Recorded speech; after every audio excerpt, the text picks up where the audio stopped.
Hello my dear student, आपका अपने YouTube channel are के वर्मा मैथ्स में स्वागत है दोस्तों फिर से। और जैसा कि मैंने आपको बताया था कि जितनी भी टॉपिक मैथ की है क्लास 10th का वो पूरा का पूरा मैं एग्जाम बेस्ड क्वेश्चन करा रहा हूँ, जो आपके एग्जाम में पूरे के पूरे फंसने वाले क्वेश्चन हैं। फिलहाल वीडियो में बहुत अच्छी बात तो ये है कि सभी के सभी लोगों का अच्छा कमेंट आ रहा, सभी के जितने भी स्टूडेंट हैं सभी बहुत अच्छे से शेयर भी कर रहे हैं और बेहतरीन से इस वीडियो को अच्छे से देख भी रहे हैं। और उनको ये बात का आभास हो गया कि बिल्कुल इसी वीडियो से हमारा पूरा का पूरा मैथ फंसने वाला। तो बिल्कुल हाँ दोस्तों, मैं गारंटी आपको इस बात का दे रहा हूँ कि पूरे के पूरे क्वेश्चन आपको फंसेंगे। ठीक है, तो जैसा कि मैंने आपको यहाँ पर देखा क्वेश्चन लिखा हूँ, 22वां नंबर क्वेश्चन पे मैं पहुँचा हूँ और पूरा का पूरा मैं जितना इंपॉर्टेंट क्वेश्चन है वो मैं सब करा दूंगा दोस्तों। आप 2 बार 3 बार वीडियो को अच्छे से देख लिया कीजिए ताकि आपका ये टॉपिक पूरी तरह से क्लियर हो जाए और आपको किसी भी वीडियो किसी भी तरह के बुक को जरूरत ना पड़े पढ़ने की।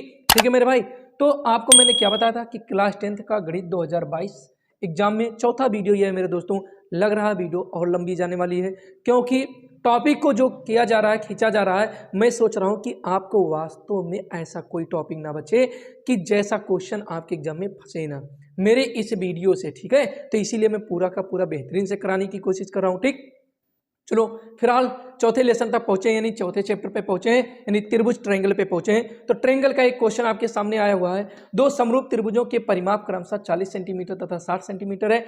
इनके क्षेत्रफलों में अनुपात ज्ञात कीजिए। पहले नंबर तो इसको इंपॉर्टेंट कीजिए आप, पहला नंबर तो इसको आप इंपॉर्टेंट कीजिए। और इस तरह से क्वेश्चन आपके ये एग्जाम में फंसने के पूरे 100 में 101% की मैं बात बता दे रहा हूँ।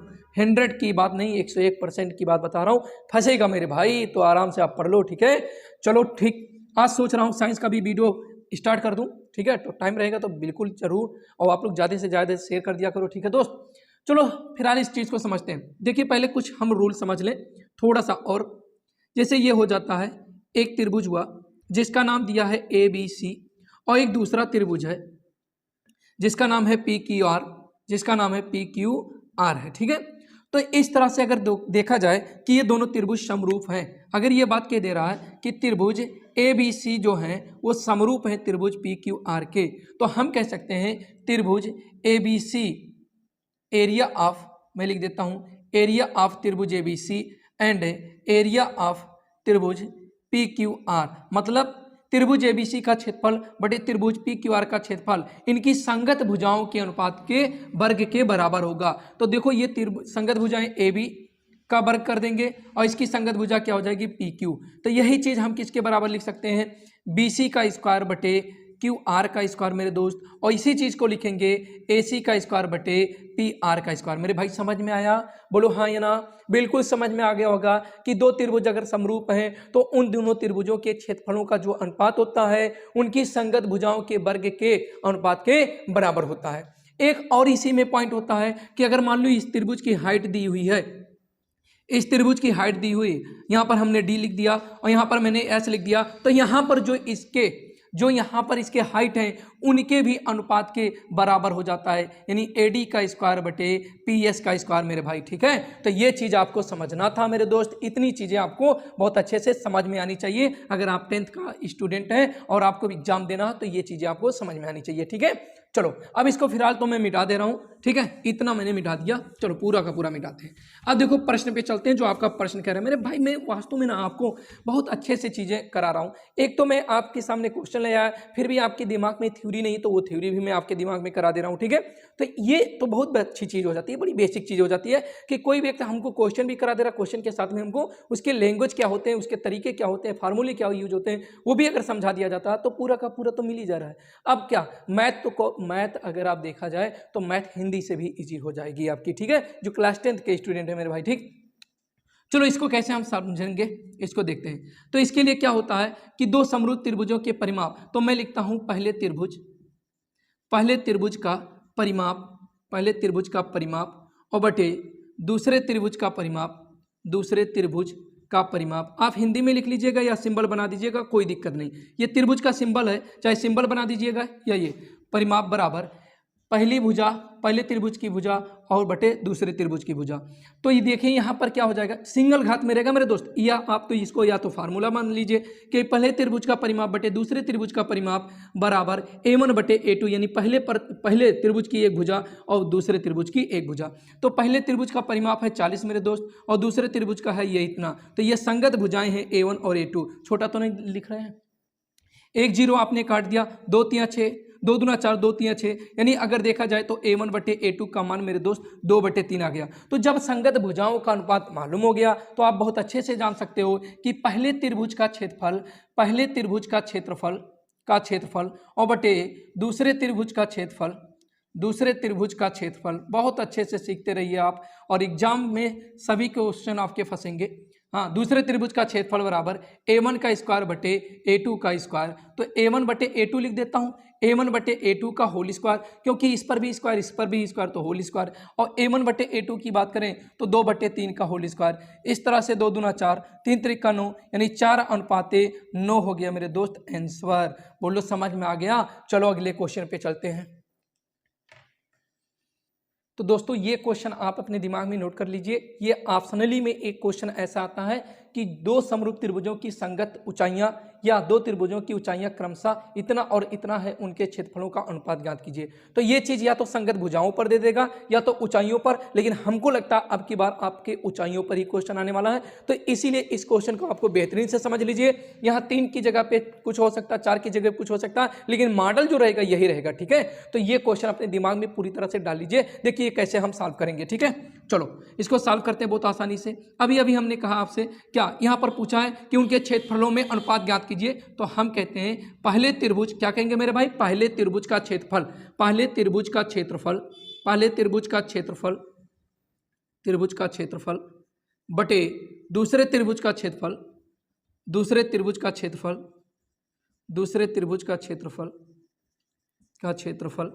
देखिए साउंड थोड़ा बहुत इधर उधर से रोड का आएगा आवाज़, तो आप उसके लिए नोटिस मत कीजिएगा, क्योंकि अब बीच में अगर मैं उसको काटने की कोशिश करूं, निकाल के वीडियो को उतना पॉइंट हटाऊं तो टॉपिक भी हट जाता है, तो मैं हटाना अब उचित नहीं समझता। ठीक है मेरे भाई, तो मैंने आपसे क्या कहा कि पहले त्रिभुज का क्षेत्रफल बटे दूसरे त्रिभुज का क्षेत्रफल क्या होता है, उनकी संगत भुजाइयाँ, या भुजा दिया तो भुजा, नहीं तो ऊंचाइयाँ। तो लिखता हूँ पहले त्रिभुज की ऊंचाई, पहले त्रिभुज की ऊंचाई और बटे दूसरे त्रिभुज की ऊंचाई, क्या कहेंगे भैया, दूसरे त्रिभुज की ऊंचाई कहेंगे। ठीक है, और वीडियो को अभी नहीं लाइक किया हो तो कर दिया करो।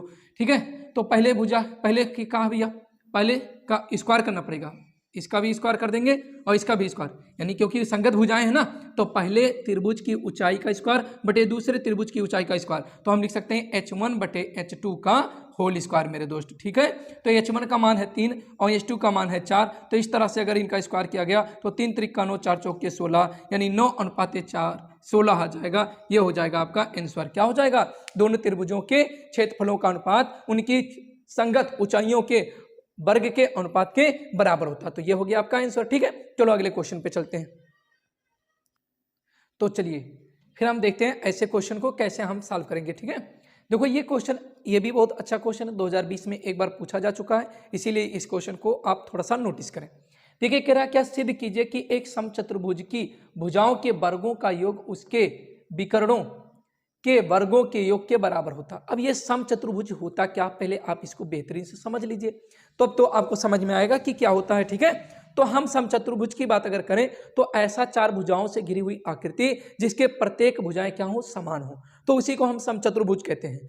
और उसका प्रत्येक कोण 90 डिग्री भी हो सकता है, नहीं भी हो सकता है, लेकिन ना होने की पॉसिबिलिटी ज्यादा होती है, तब उसे हम समचतुर्भुज कहते हैं। लेकिन अगर 90 डिग्री हो जाएगी तो उसे हम वर्ग का रूप ले लेते हैं। तो एक वर्ग समचतुर्भुज होता है, जबकि एक समचतुर्भुज कभी वर्ग नहीं होता है। दूसरी प्रॉपर्टी इसकी क्या होती है कि जब समचतुर्भुज के विकर्ण होते हैं वो एक दूसरे को क्या करते हैं, 90 डिग्री पर प्रतिच्छेद करते हैं मेरे भाई। क्या करते हैं, 90 अंश के कोण पर वो एक दूसरे को प्रतिच्छेद करते हैं। ठीक है, तो चलो फिलहाल हम समचतुर्भुज एक बनाते हैं, और उस समचतुर्भुज में क्या होगा, यह एक समांतर चतुर्भुज, तो यह एक समांतर चतुर्भुज होता है। ठीक है, अब देखिए यहाँ पर हमने क्या किया कि यहाँ पर एक विकर्ण इसका ये हो जाएगा और एक विकर्ण इसका ये हो जाएगा। ठीक है, और ये दोनों विकर्ण एक दूसरे को समकोण पर प्रतिच्छेद करते हैं। इसका नाम हमने ए, बी, सी और डी रखा।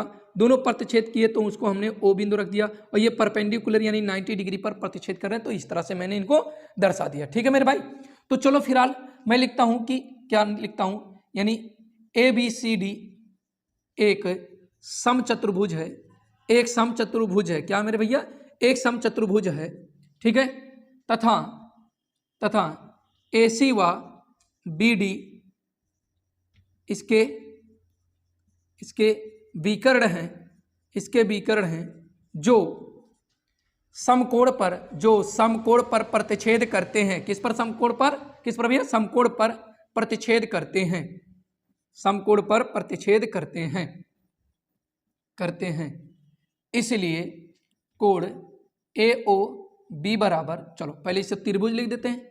इसलिए त्रिभुज AOB में क्या करोगे भैया? AOB में कोण AOB बराबर 90 डिग्री तथा क्या कर सकते हो?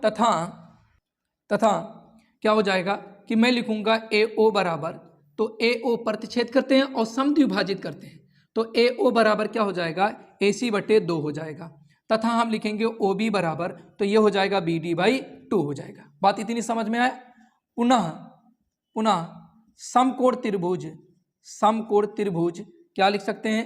AOB में पाइथागोरस प्रमेय से क्या लिख सकते हो? पाइथागोरस प्रमेय से मेरे बाबू, पाइथागोरस प्रमेय से क्या कर सकते हो कि ये समकोण त्रिभुज है और ये समकोण है, तो इसके सामने वाली भुजा कर्ण होती है, यानी इसे हम लिख सकते हैं AB का स्क्वायर।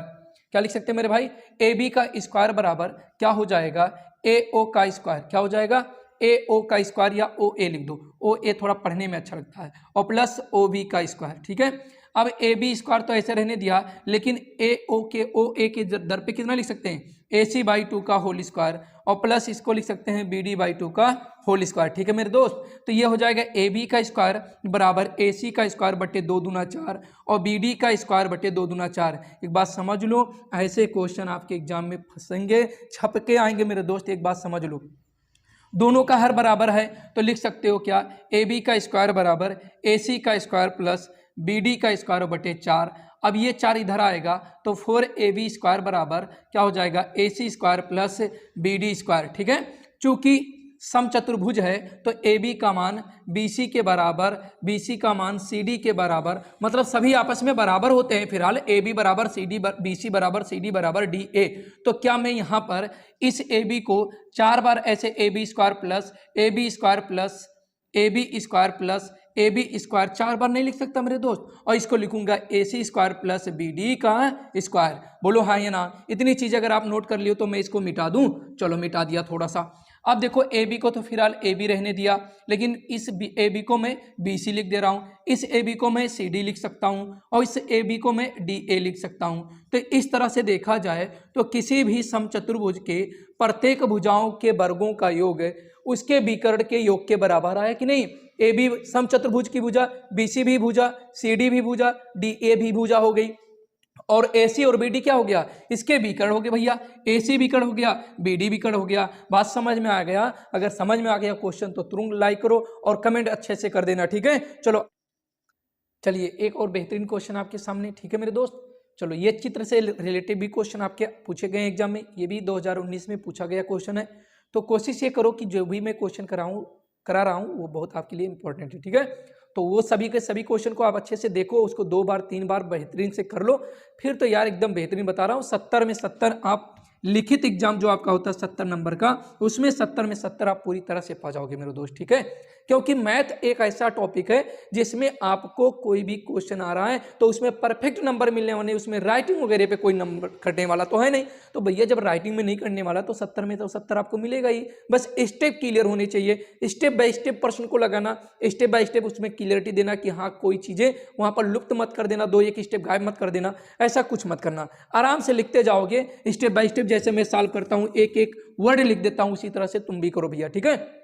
चलो देखो कह रहा क्या कि चित्र में AD जो है वो लंब है BC पर, तो सिद्ध कीजिए कि AB का स्क्वायर, AB मतलब इस वाली भुजा का स्क्वायर, और प्लस CD का स्क्वायर बराबर क्या कह रहा है? BD का स्क्वायर प्लस AC के स्क्वायर के बराबर है। तो कोई दिक्कत नहीं है, हम लिखेंगे यहाँ पर सॉल्व, यानी सॉल्यूशन लिखेंगे, और सॉल्यूशन में देखेंगे क्या कि यहाँ पर अगर यहाँ पर देखा जाए, मैं लिखता हूँ AD लंब BC, चूंकि AD लंब BC है इसलिए समकोण त्रिभुज, इसलिए समकोण त्रिभुज, कौन से समकोण त्रिभुज, चाहे नीचे वाले पे आ जाओ पहले, चाहे ऊपर वाले पे आ जाओ, ए डी सी में। अब भाई यहाँ पर 90 डिग्री का कोण बनना है, ध्यान देना।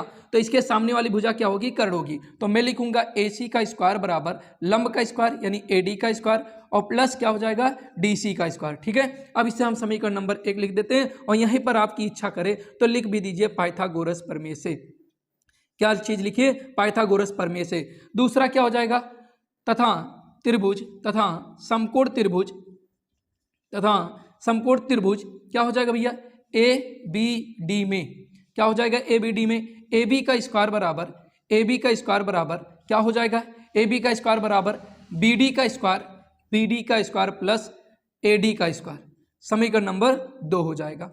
अब मैं कहता हूं क्या, समीकरण 1 माइनस 2 से, समीकरण 1 माइनस 2 से। अब समीकरण 1 माइनस 2 क्यों करेंगे, वो इसलिए क्योंकि ए बी के साथ में आपको सी डी चाहिए और सी डी यहाँ पर आपका सी डी या डी सी, देखिए यहाँ पर मैं सी डी ही लिख देता हूँ ताकि आपको पढ़ने में आसानी हो। तो यहाँ पर मैंने सी डी लिख दिया, तो सी डी की बात कर रहा हूँ, सी डी प्लस में है और हमको यहाँ अगर उस पक्ष में ले जाएंगे तो माइनस में हो जाएगा, अर्थात हमें क्या चाहिए, माइनस में चाहिए, तब उस उधर जाएगा तो प्लस में होगा। तो इसीलिए लिख दिया मैंने समीकरण 1 माइनस 2। तो ए सी का स्क्वायर माइनस ए बी का स्क्वायर बराबर क्या हो जाएगा, ए डी का स्क्वायर प्लस सी डी का स्क्वायर और माइनस क्या हो जाएगा, बी डी का स्क्वायर और माइनस ए डी का स्क्वायर। ठीक है, अब यहाँ पर आपको क्या करना है, किसके साथ में, ए बी के साथ में सी डी चाहिए, ए बी के साथ में।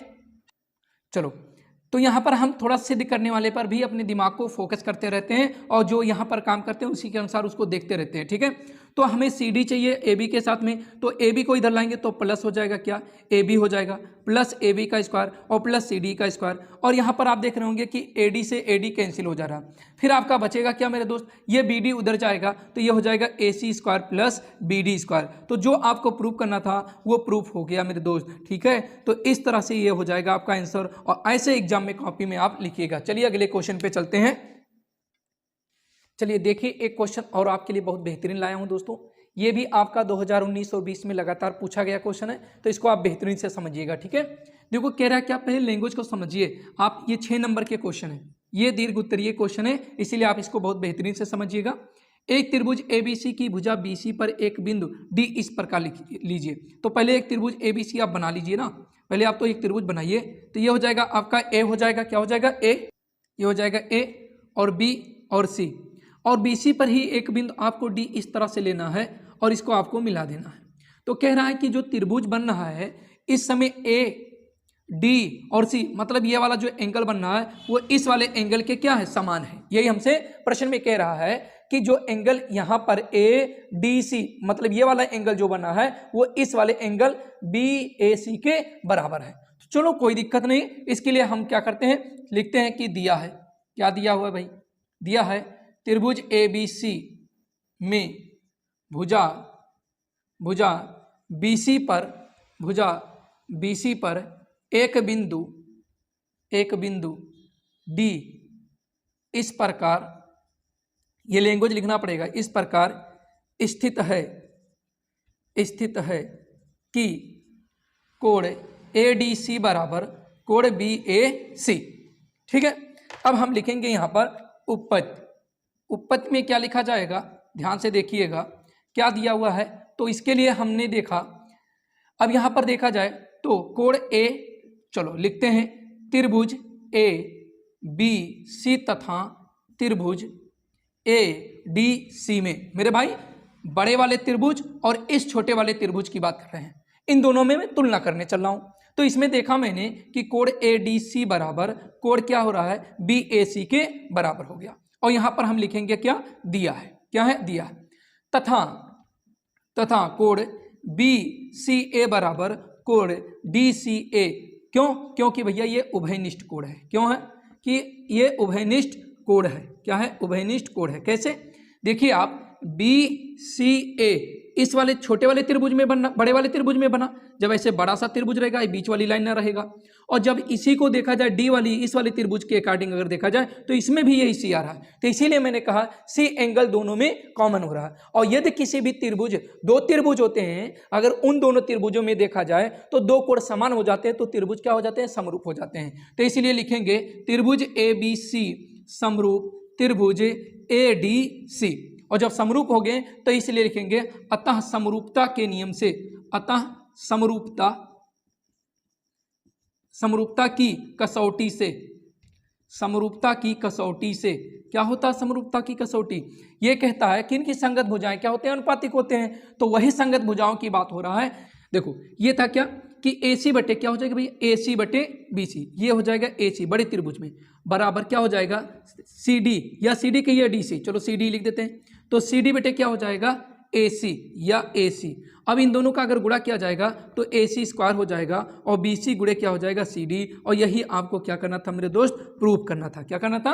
प्रूव करना था। देखो कि AC या CA का स्क्वायर बराबर CB गुणे CD हो जाए, तो मतलब दोनों चीजें एक ही होती है, चाहे AC कहिए, चाहे CA कहिए, चाहे BC कहिए, चाहे CB कहिए, चाहे DC कहिए, चाहे CD कहिए। ठीक है, तो चलो अगले क्वेश्चन पे चलते हैं। तो दोस्तों जैसा कि मैंने आपको ये बताया कि त्रिभुज के जितने भी इंपॉर्टेंट क्वेश्चन थे वो पूरा का पूरा मैंने करा दिया। ठीक है, जो आपके हूबहू एग्जाम में फंसने वाले हैं। ठीक है, अब मैं आपके चैप्टर नंबर 5 में पहुंच गया, यानी निर्देशांक ज्यामिति। तो निर्देशांक ज्यामिति के बारे में थोड़ा सा समझे, फिर उसके बाद इंपॉर्टेंट क्वेश्चन पे चलेंगे, जो कि आपके एग्जाम में पूरी की पूरे क्वेश्चन आपके आएंगे। ठीक है, तो सबसे पहले हम निर्देशांक ज्यामिति में कुछ बेसिक जानकारी समझ ले तो अच्छी बात है। तो देखिए ये क्या है, हमारा x होता है और इस वाले को हम x डैश कहते हैं, इस वाले पार्ट को y कहते हैं और ये हमारा y डैश होता है। इसको हम लोग जीरो यानी कि मूल बिंदु कहते हैं, जिसको हम O से दर्शाते हैं, और इसका निर्देशांक कोऑर्डिनेट क्या होता है, 0,0 होता है। इस वाले को हम फर्स्ट कोऑर्डिनेट यानी प्रथम चतुर्थांश कहते हैं, इसको हम लोग प्रथम चतुर्थांश कहते हैं। इस वाले को हम प्रथम चतुर्थांश कहते हैं, इसको हम सेकंड कहते हैं, और इसको हम थर्ड कहते हैं, और इस वाले को हम फोर्थ कहते हैं। ठीक है मेरे भाई, पहले वाले में देखिए ये वाली लाइन जब नंबर लाइन पे दर्शाई जाती है तो नंबर लाइन में ये होता है क्या, प्लस प्लस में होता है, जीरो के दाएं प्लस होता है, जीरो के बाएं क्या होता है, माइनस होता है। तो ये ऊपर वाली लाइन क्या होती है, प्लस होती है, और ये वाली लाइन क्या होती है, माइनस में होती है। तो इस तरह से पहले वाले चतुर्थांश को अगर देखा जाए तो पहला वाला चतुर्थांश हमारा प्लस और प्लस का बनता है। ठीक है, और दूसरा वाला चतुर्थांश हमारा पहले x आता है तो माइनस और फिर आता है y, फिर यहाँ पर हमारा पहले x आता है फिर y आता है, यहाँ पर फिर पहले x आएगा तो y आएगा। इस तरह से देखा जाए तो पहला प्लस प्लस होगा, दूसरा माइनस और प्लस होगा, तीसरा आपका माइनस माइनस होगा, चौथा प्लस और माइनस होगा। इस तरह से हम चारों चतुर्थांशों को अच्छे से समझते हैं। ठीक है, अब इसके अंदर जो वैल्यू आता है उसको x, y से दर्शाया जाता है। ठीक है, इसको हम x, y से दर्शाते हैं। x को हम लोग भुज कहते हैं, इसको हम लोग मेरे भाई क्या कहते हैं, भुज कहते हैं, और इसको हम लोग क्या कहते हैं, कोटि कहते हैं। बात समझ में आया? तो इसको भुज कहते हैं, इसको कोटि कहते हैं, यानी x वाले को हम भुज कहते हैं, y वाले को कोटि कहते हैं। बात इतनी समझ में आ गई? तो अब चलिए हम क्वेश्चन को लाते हैं, बहुत अच्छे से आपको समझाते हैं। ठीक है, 1 सेकंड के लिए रुकिएगा।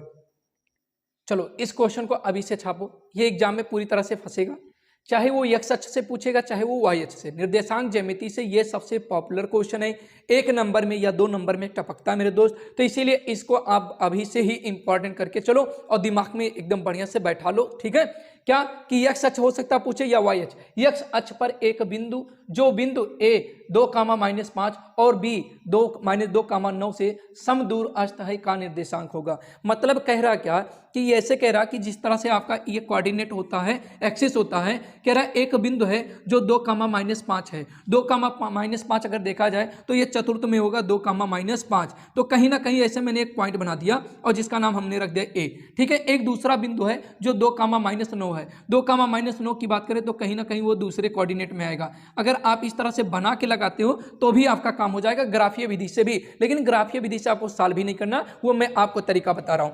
कह रहा इन दोनों रेखाओं को जब ऐसे मिला, इन दोनों बिंदुओं को जब आपस में मिलाया जाता है तो x अक्ष पर एक बिंदु मिलता है। x अक्ष पर एक बिंदु मिलता है, उसी बिंदु का यानी ये वाली रेखा जो होती है वो क्या करता है, x अक्ष को किसी बिंदु पर काटता है, और जब x अक्ष पर काटता है तो उसका निर्देशांक क्या होगा, यही हमको बताना है। तो मेरे भाई ये बताओ, ये कह भी रहा है कि जो x अक्ष को काट रहा है वो x अक्ष का जो कटान बिंदु है, जहां पर x अक्ष को प्रतिच्छेद कर रहा, वहां से b की दूरी वही है जो वहीं से a की दूरी है। मतलब कह रहा है कि ये जो डिस्टेंस है, यानी मैं मान लिया p, यानी b से p तक की जो दूरी होगी वही p से a तक की दूरी है। ये प्रश्न में पूरी तरह से कह दिया है। कहाँ कहाँ है, ये कहा है। समदूरस्थ का मतलब होता है समान दूरी पर पर स्थित होगा। ठीक है, तो चलो मैं आपको समझाता हूं और बेहतरीन से ऐसे आप कीजिएगा क्या कि चित्र बना लीजिएगा। चित्र कैसा बनाना है आपको वो भी मैं आपको समझा रहा हूं। देखो ऐसे आप ऐसे एक बिंदु बनाना, दोनों बिंदु लेना, एक का नाम रखना ए और एक का बी, -2, 9 एक को लिखना और दूसरे को लिखना क्या 2, -5 और इसी बिंदु पी को रख देना। अब देखिए एक चीज, एक इंस्ट्रक्शन आपको ध्यान में रखना, एक सुझाव आपके लिए है कि जब यक्स अक्ष कहता है तो यक्स अक्ष का मतलब यक्स के घर में वो व्यक्त होगा, यानी एक्स वाली लाइन पे होगा। तो एक्स वाली लाइन पे होगा तो उसको हम एक्स से दर्शा दिए, और वाई पे नहीं कह रहा क्योंकि वाई का नाम ही नहीं लिया। जब यक्स अक्ष पे रहता तो वाई का मान 0 हो जाता है, और जब वाई अक्ष पे रहेगा तो एक्स का मान 0 हो जाएगा। बात इतनी समझ में आई आपको? चलो अब आपने कहा कि यहाँ की डिस्टेंस आपस में दोनों बराबर हैं, तो दो बिंदुओं के बीच की दूरी का सूत्र होता है। ध्यान से देखो, दो बिंदुओं के बीच की दूरी का सूत्र देखो, मैं लिख दे रहा हूं, बीच की दूरी का सूत्र क्या होता है मेरे दोस्त? बीच की दूरी का सूत्र ये कुछ इस तरह से होता है। चलो सुनो मेरे साथ, x1 - x2 का होल स्क्वायर और प्लस y1 - y2 का होल स्क्वायर। जिनके दिमाग में ये होगा नहीं, ये नहीं होता, x2 - x1 का होल स्क्वायर और प्लस y2 - y1 का होल स्क्वायर होता है, तो दोनों का मीनिंग एक ही होता है। आप दोनों का कोई भी यूज कर सकते हो इनमें से, उससे कोई फर्क पड़ने वाला नहीं है, रिजल्ट पे आपके कोई फर्क नहीं पड़ता। ठीक है, चलो मैं इसको मिटा दे रहा हूं, दो बिंदुओं के बीच की दूरी का सूत्र। अब चूंकि ये प्रश्नानुसार मैं कह सकता हूं, प्रश्नानुसार, अगर प्रश्नानुसार देखा जाए तो प्रश्नानुसार ये हो जाएगा क्या, AP बराबर क्या हो जाएगा, BP हो जाएगा। अगर मैं AP का स्क्वायर कर दूं तो BP का भी स्क्वायर करना पड़ेगा, क्योंकि दोनों पक्षों में जो काम करना होता है दोनों पक्षों में किया जाता है। अगर जोड़िए तो दोनों में घटाइए, दोनों में गुणा कीजिए, दोनों में भाग कीजिए, दोनों में वर्ग कीजिए, तो दोनों में घन कीजिए, तो दोनों में ही करना पड़ता है। ठीक है मेरे भाई, वर्ग करने का ये फायदा है कि जब हम दो बिंदुओं के बीच की दूरी का सूत्र लगाते हैं तो उसमें करड़ी होता है, तो करड़ी ऑटोमेटिक कैंसिल हो जाता है। अब यहां पर आप ऐसे डायरेक्ट लिख दीजिएगा, ऐसे लिखिएगा, बीच की दूरी का सूत्र। ऐसे एग्जाम में लिखिएगा, पूरा का पूरा नंबर आपको मिलेगा। एक नंबर का है तो एक नंबर पूरा मिलेगा, 6 नंबर का तो 6 नंबर पूरा मिलेगा। बीच की दूरी का सूत्र क्या होता है, ऐसे लिखोगे, x1 - x2 का होल स्क्वायर और प्लस y1 - y2 का होल स्क्वायर। ठीक है मेरे भाई, तो चलो अब यहां पर हम लिखते हैं, x1 की बात करें तो यहां पर 2 है, x2 की बात करें तो -x होल स्क्वायर। देखो माइनस नहीं था, फार्मूले में माइनस, यहाँ देखो फार्मूले में माइनस है कि नहीं है।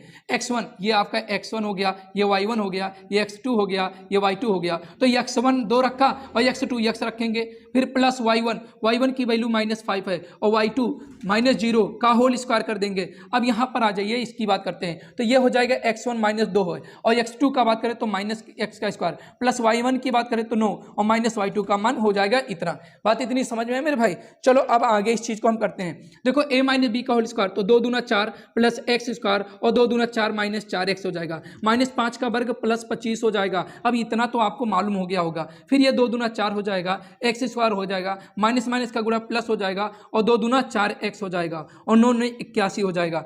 x स्क्वायर से x स्क्वायर कैंसिल हो जाएगा, बोलो हाँ या ना। 4x और 4x ये है, इस 4x को इधर लेकर आएंगे तो 4 4 कितना हो जाएगा, 8x हो जाएगा। ठीक है, अब यहां पर देखा जाए तो ये 4 से 4 पहले काट दो, क्योंकि प्लस और प्लस है तो दोनों आपस में क्या हो जाएंगे, कट जाएंगे। अब इधर बच रहा है कितना आपका, ये 81 उधर जा रहा है। चलो देखते हैं भाई, ये 4x को मैंने इधर लेकर आया, ठीक, चलो ठीक, कोई दिक्कत नहीं। अब ये हो रहा आपका क्या, 81 उधर जा रहा है, तो ये 25 था और -81 हो गया, उधर गया। 11 में से 5 जाएगा तो 6 बच जाएगा, 7 में से 2 जाएगा तो 5 बच जाएगा। कितना बच जाएगा, 7 में से 2 गया 5, लेकिन माइनस क्यों, क्योंकि यहाँ अब ये 8x, 8 सते 56, तो x बराबर -7 हो गया, यानी वह बिंदु क्या हो गया। अब इसको हम मिटा रहे भैया, अब ये हो गया अतः x अक्ष पर स्थित बिंदु कितना हो जाएगा, कितना था आपका, x, 0 था और x का मान -7, 0। ये हो गया आपका करेक्ट और फाइनल रिजल्ट हो गया, आंसर हो गया। अभी वीडियो को आप लाइक करो दोस्त, ठीक है।